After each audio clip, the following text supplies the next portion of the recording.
The thing about history is that the meaning of historical events is often revealed only in hindsight.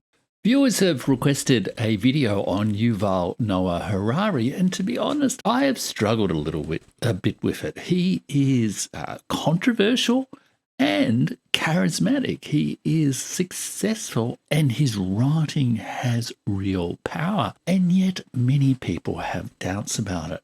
Now, on this channel, the Burning Archive channel, I, Jeff Rich, don't like to carp about people. I like to point people to quality history, and there is certainly some good qualities to admire in Yuval Noah Harari. But in a way, it's also been a while since Harari has really written history. He's indulged a little bit more on speculations about the future, and that's what's made him controversial. Let's have a bit of a deep dive into Yuval Noah Harari. So what has Harari written? He originally trained as a historian. He wrote a PhD on sort of an early modern European military figure, and wrote a number of fairly specialised books on military history in the early modern and medieval period before he read this book by Jared Diamond, well-known book, Guns, Germs and Steel, A Short History of Everybody for the Last 13,000 Years, published in 1998, I think. But Harari read it around about 2004 and had a kind of an epiphany, he said. He realised he could write books that had that enormous reach, A History of Everybody for the Last 13,000 Years, A History of the Human Species, Sapiens. It sort of seemed to go along with a bit of a personal transformation for Harari. He told the story, indeed, in his books of how he discovered meditation and has since used meditation as an integral part of his life, like many people around the world. Inspired by Jared Diamond's big history of everybody for the last 13,000 years, Yuval Harari had a huge breakout with the book Sapiens, which offered a story on the broad sweep of human history and, in a way, a deep history of the human mind. And then his two other main books really have been Homo Deus and A Brief History of Tomorrow. As you can see, they're getting a little bit further away from real history and more about speculations about the future. Now, let's have a look at each of those three books before going back to the history book, Sapiens, in a little bit more detail. So Sapiens, A Brief History of Humankind, was originally published in Hebrew in 2011 and translated into English in 2014. It has been an enormous success. I think it's sold like 35 million copies around the world. It traces the history of the human species from the emergence of Homo sapiens in the Stone Age up until the present day. And he argues that there was a cognitive revolution, a revolution in thought, cognitive revolution, which occurred around 70,000 years ago. And it was the key factor that allowed Homo sapiens, some relatively scrappy sort of species amongst all the other animals on the world, to rise to the dominant role, the dominant species dominating planet Earth. And this revolution enabled humans to use certain language structures, use myths and stories, and cooperate in large groups. So it is a story of the big history of the human mind.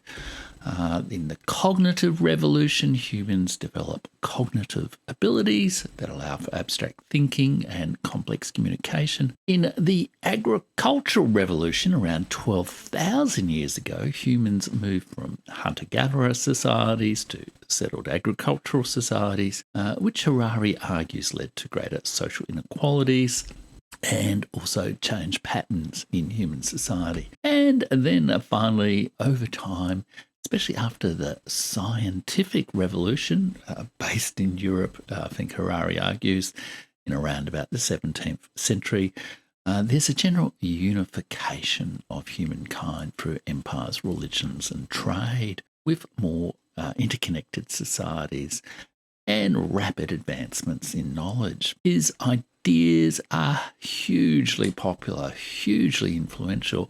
But when I have a bit of a closer look at this book in a few minutes, you'll see it's a bit of a recycled history, a recycled traditional account about, I guess, Western civilization. His second major book was Homo Deus, A Brief History of Tomorrow, in 2015, and this explored the future possibilities of humanity. He talked about a new human agenda where the future would likely focus on achieving immortality, happiness, and near divinity, a bit of an old dream, as we move beyond traditional goals of survival and basic well-being. He also talked about an idea of dataism, where the role of data back in 2015, when everyone was all very excited about big data would transform human society, reshape decision-making and the possibilities of life. And similarly, he argued that artificial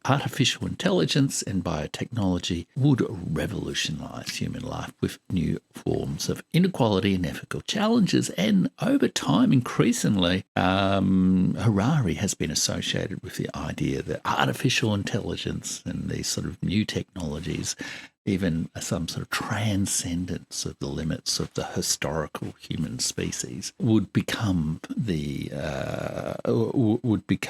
sort of dominant cultural mode in the world. Highly controversial idea, which has perhaps got Harari into a lot of trouble, certainly attracted a lot of publicity for him. And then in his book, 21 Lessons for the 21st Century in 2018, Harari examined contemporary issues and future challenges such as politics, technology, and identity. He talked about automation and AI again and how it would disrupt traditional jobs and economic structures. He talked about political and social challenges such as nationalism, globalism, a rise of authoritarianism on the modern world. It seemed to be the only topic people talked about between 2016 and 2020. And he talked about how individuals and societies would grapple with questions of meaning and identity, especially if AI and other technologies displaced people from meaningful jobs in a world without really shared personal values. Since 2018 and the publication of 21 Lessons for the 21st Century, without following Harari in close detail, he has become a bit more of a talking head rather than an author, and he's been very much a staunch defender of the Western order. He's widely seen as a key advisor or perhaps just talent of the World Economic Forum. But I don't really know how influential he really is or how significant his many appearances at the World Economic Forum really are. He does, however, seem to have abandoned the pretense of being a historian or scholar in any way, and largely talks about current and future political issues in a very political way. For example, he was recently appointed to a school of existential, or the Centre for Existential Risk at Oxford University, and gave a talk there, which seemed to talk almost nothing about history and talked in many ways about issues around the Ukraine war and all that sort of thing. Perhaps in 40 or 50 years, if any humans are still around, everybody will know that World War III started on the 24th of February 2022, the day that Russia invaded Ukraine. And these many public appearances, this association with some powerful organisations, and this advocacy really on behalf of particular policy issues rather than, I guess, some sort of more objective analysis of historical issues, has made many people highly suspicious of Yuval Harari, which I guess is why people have asked me to do a video on him. Now, I'm not really I don't want to sort of engage in speculation about, Harari being some sort of evil genius behind world conspiracies. I don't really believe in those kind of things. But I do think that when you look at Yuval Harari's work and his commentary on matters, there are some significant limitations to his work. There are also some great strengths. So let's have a look at them and see what our overall judgment about them is. And I think perhaps the best way of doing that is to look at the book that really made Yuval Harari, Sapiens, in a little bit more depth. Now, as I said, Sapiens is a chronicle that captures the history of what Harari sees as global Western civilization from the perspective of three historical phases and transitions that affected the human species. The first was the cognitive revolution about 70,000 years ago. The second was the agricultural revolution about 12,000 years ago. And the third was the scientific revolution about 500 years ago. For Harari, each of these revolutions enabled Homo sapiens to create imagined realities, or he also uses the term myths, that facilitated cooperation among large numbers of strangers, and also rapid innovation of social behaviour that together gave rise to the development of human civilization. Nations, corporations, religions, the great stories and legends. And Harari very much sees that there is one world civilization at the moment. I don't see it that way, and I think many of the best historians don't really see it that way, but that is Harari's perspective. The first revolution, or the cognitive revolution, was sparked by the evolution of human brains that allowed human ancestors, early Homo sapiens, to invent new ways of thinking and communicating. Now, there is an enormous field of study, cultural anthropology and all that sort of thing, that examines this work in some depth. Archaeology, evolutionary biology and all this sort of thing that explores this in a lot of depth. And there is a huge debate about what exactly happened 70,000 years ago and whether Harari's account is accurate. Now, I'm not going to pretend to guide you through that complex debate. I just want to alert you to the fact that there is a very rich debate, and many of the specialists in that field don't really accept Harari's account of things. The second big transition was the agricultural revolution that replaced the forager with the farmer. Now, it dates to a time when people discovered plants and herd animals and the ability to farm, cultivate and herd. And this led to new imagined realities, new myths of society, new ways of organising society, and the feedback loops of that onto the functioning and capacity of the human brain, the human mind. Social hierarchies, priestly castes, human rights, currencies, and social order and culture. Now, again, the whole idea of an agricultural revolution is hardly a new idea from Harari. It's a very long and old established trope, I guess, about human history. Any player of the game civilization has, absorbed that into their understanding of how human societies develop, at least in a computer game. And indeed, it was articulated as a key idea by an Australian archaeologist, V. Gordon Child, in the early 20th century, and has become, I guess, a standard model of thinking about human society ever since. However, the history, the archaeology, the anthropology, the conceptualization of what happened in agriculture in multiple places around the world at different times independently has evolved a lot since those early days in the 20th century. And I'm not really convinced that Harari is fully across all of that scholarship.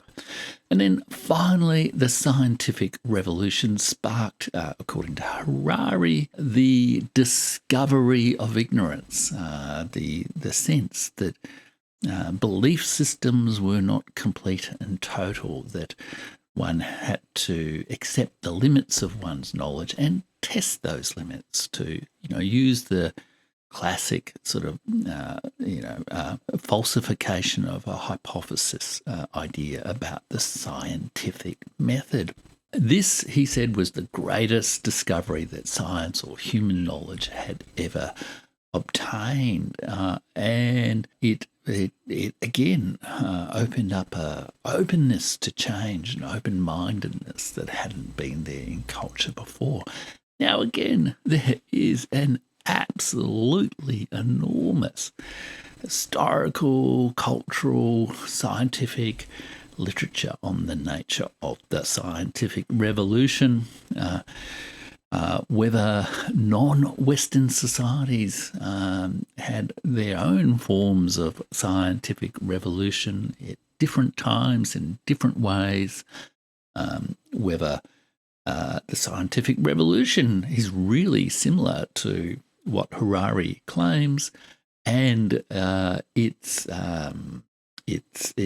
continuity with later patterns of knowledge and scientific endeavour. And again, I think Harari really is representing a pretty old, classic Western history of Western civilization idea here in his book, but doing it in a sort of updated contemporary language of cognitive science. So throughout his history, that is a key theme. He has a very materialistic understanding of humanity. Humans are animals grounded in the biological reality of their brains, which undergoes a kind of historical evolution that's rooted in biology, but also has physical characteristics and limits. He presents a story of the material evolution of human cognition. So Sapiens is really a history of the mind of the human species. And at the end of the book, when Harari reaches his conclusion, he proposes that human species, that human brain, that human cognition is now transcending the limits imposed on all other living things by that scientific revolution, by physics. He says we are now beginning to break the laws of natural selection, replacing them with the laws of intelligent design. And he therefore concludes his afterword as the animal that became a god. Again, it's also a kind of an old mythic story of the transcendence. I am become a god. So many, emperors and rulers and chieftains and whatnot have believed over time. And Harari, in a way, says the same thing about humanity on the basis of his history. Again, a controversial hypothesis that feeds into his whole, one of the reasons he is so controversial with his viewpoints on AI and other sorts of things. So that's Sapiens in some depth. You can see it is certainly a fascinating, bold and ambitious book. And it's, quite praiseworthy that Harari tries to tell this story in a way that integrates, the story of the biology of the human species with the history and culture of the human species. So what is good about Yuval Noah Harari? There's got to be something good if he sold all those tens of millions of books. Well, first of all, he is a brilliant storyteller. And he emphasizes this himself. He emphasizes the fact that humans are storytellers, and he does it himself extremely well. There is a clear, beautiful, simple story structure to that book. First, we had the cognitive revolution, then we had the agricultural revolution, and then we had the scientific revolution that means that the mere animal who began 70,000 years ago with a transformation in their brain to now to jump out of even the limits of that brain with the assistance of AI to become God. It is, a beautifully crafted and emotionally powerful story, and no wonder people have connected with it. Harari also has tremendous charisma, presence, and use of metaphor. And he's very well attuned to communicating, I guess, in the contemporary world. His career since his books have been so successful has often been in doing, talk shows and interviews and media appearances. He has his own YouTube channel, much more successful than mine, but there's no jealousy there. He is a man of considerable charisma and presence who conveys powerful, in a way, almost mesmerizing stories in a way that clearly charm, engage, and interest people. And thirdly, he also does look at a really important issue. What is this deep history of the cognitive history of the human species? He tries to take the fact that we clearly must live with biological limitations within a kind of a biological history that interacts somehow or other with our culture, and the way our minds work has changed over time. Or so it would seem. So all of those things are really good about Harari. But I do think there's also some stuff that's not so good about Harari and his book Sapiens. Firstly, and a lot of people have commented on this, he has a very reductionist view of things. He says humans are animals, and and a lot of our ideas, although he talks about their power and all the rest of it, but he does sort of seem to reduce human responses to the world very much to biological responses to the world. So there is a quote here from Sapiens that illustrates this. Nobody is ever made happy by winning the lottery, buying a house, getting a promotion, or even finding true love. People are made happy by one thing and one thing only: pleasant sensations in their bodies. A person who just won the lottery or found new love and jumps from joy is not really reacting to the money or the lover. She is reacting to various hormones coursing through her bloodstream and to the storm of electric signals flashing between different parts of her brain. Well, that is a very reductionist view of the things. It's hard to know exactly what to do with that information in a book that's talking about myths and stories and clearly talking about the way in which they emotionally and psychologically connect with us. There's clearly relationships of that to biology and the pleasant sensations in our bodies. But is it really one thing and one thing only? The second problem, I guess, with Harari is kind of related to that.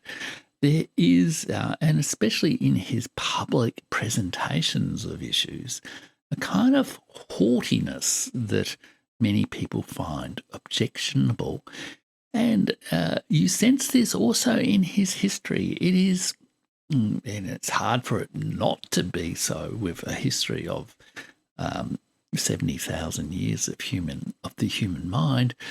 It is writing history to support his philosophy and vision of the world more than to explore and recreate the actual experiences that he discovers in history. And the haughtiness comes out also in some of his attitudes towards AI, his sense that, most people in the world are, to put it crudely, are losers, and it's the elite who can connect to the great stories, the intelligent design, who ultimately are the movers and shakers in world history. And I think that is perhaps as much as anything that tone of haughtiness that puts people off about Yuval Harari. And then a third problem, I guess, is a little bit related to all of those things and to Harari's own talent, his great strength as a storyteller. He does tell great stories, but the stories are more driven from his own philosophy rather than being the real history that is encountered. We've seen with each of his three big revolutions in Sapiens, cognitive revolution, the agricultural revolution, and the scientific revolution, more detailed, empirical, careful, modest historians really paint a different, more complicated picture of the events. They also are not trying to place it in this grand story of an animal who becomes a god. And in some senses, then they tell a very, very different story. So you can't but sense when you read Harari, even as a non-specialist, that how exactly does he know that? And his sudden jump, if you like, on the inspiration from Jared Diamond to becoming a historian of everything, everywhere for 70,000 years, after being a scholar of early modern military history, does make one a little bit suspicious of the real evidence base. His histories are not really emerging from an encounter with the real substance of history and empathy with the real people of history. They are rather, I guess, an expression of Yuval Harari's philosophy. And a lot of people, I guess, especially given he's taken so many highly polarizing public positions on controversial public issues, a little bit questioning his motives, whether he's really being an objective historian, a meticulous scholar, or something of a grandiose prophet. And I guess the other thing is, you could say, well, at least he's trying to get to these big issues of, how does the human mind evolve? What is the deep history of human cognition? And here again, though, there are in fact better historians who do look at these issues. One of those is Felipe Fernandez Amesto, who in a series of books, including Civilizations and Ideas, Truth, One Foot in the River, explores exactly these issues. How does culture, history, how does culture and biology interact in our lives as they change over time? And similarly, there's a whole field of history known as deep history, discussing the cognition, the evolution, the change in cognition of the human mind and deep social patterns. And that work is much more deeply rooted in real scholarship of these issues, and much less grandiose in its visions of animals becoming gods and in a way are better historical treatments of biology, taking biology seriously. So he's not the best historian out there writing on his topic, and there are better histories to look at. What is my final judgment on Yuval Noah Harari? Well, I think fundamentally Harari is a futurist. He's not a historian. In a way, even Sapiens, his one real famous book about history, is it's kind of speculative history. It's a big schema placed on history. It's not really engaging with the real material of history. And it leaps almost immediately to his subsequent work, which are really speculations about the future, pontifications about the present. And Harari is as inexpert as any of us about the future. In many ways, he's really practicing, I would say, a kind of pseudoscience or speculative history. He's not seeking empathetic understanding of the rich complexity and nuance of human history. He does not help us sense the reality of a particular place, a particular time, a particular culture, a particular person. And there are much better histories that look in the praiseworthy way that Harari does do at the deep themes of human history, of the evolution of culture and biology, of the deep history of the human mind. There are better histories out there. So if you really want to make sense of this puzzling, changing world with history, by all means read Sapiens, but don't stop there, and maybe watch this video on Felipe Fernandez-Mesto's wonderful book, Civilizations. That will change your mind about Yuval Noah Harari's Sapiens.